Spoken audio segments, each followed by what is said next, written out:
we discussed how we can possibly increase our defense spending to the tune of 5% of the gross national income. This is what we committed to.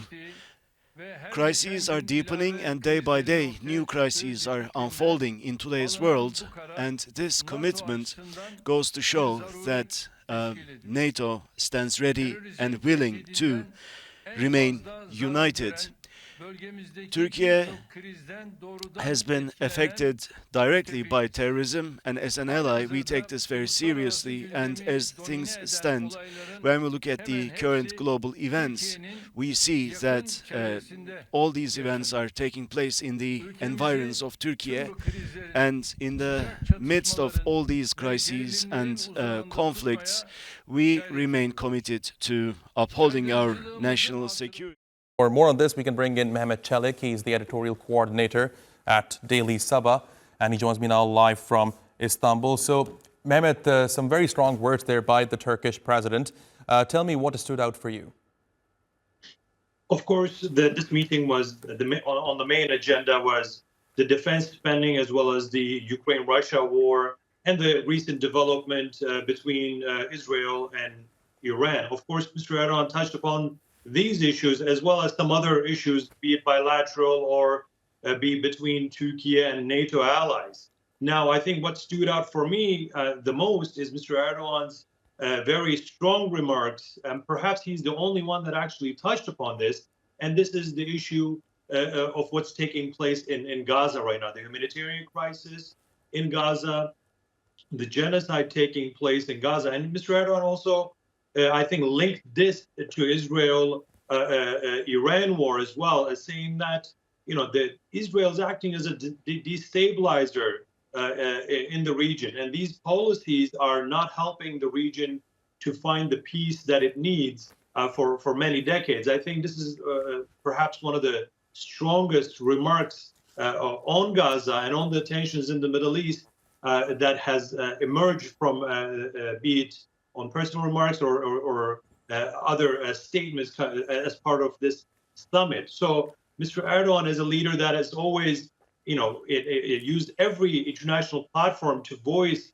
the humanitarian crisis in Gaza. He used this opportunity as well to highlight what is taking place, because it is not something that can be ignored. He also mentioned for anyone that has some sort of consciousness or some sort of heart, it is not an issue that can be ignored or turned a blind eye. So, of course, Turkey's growing defense capabilities, defense spending, and how important it is for the NATO alliance. This was highlighted. Turkey's diplomatic initiatives, be it for between Ukraine and Russia or Iran and Israel. Of course, it was highlighted.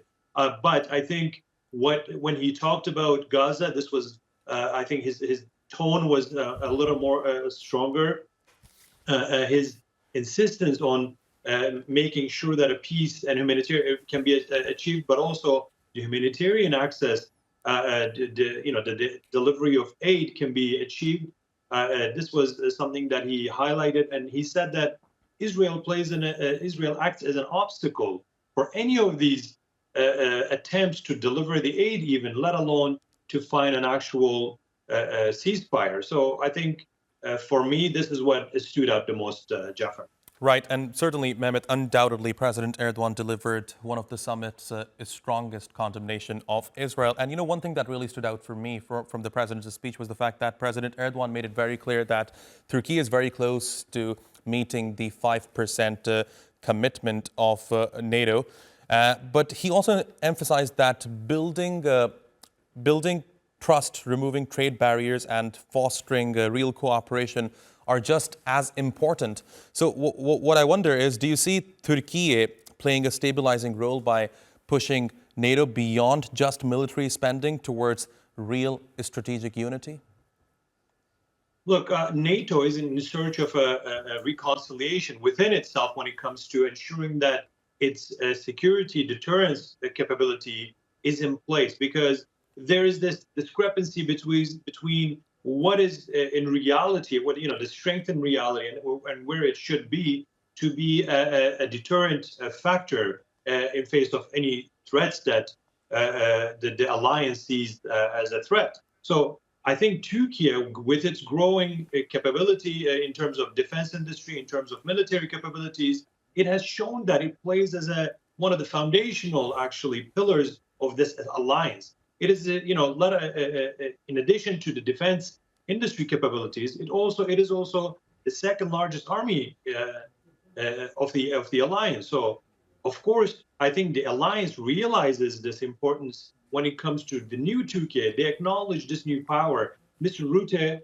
yesterday, I believe it was, he said, these barriers should be removed within the alliance to further strengthen the cooperation.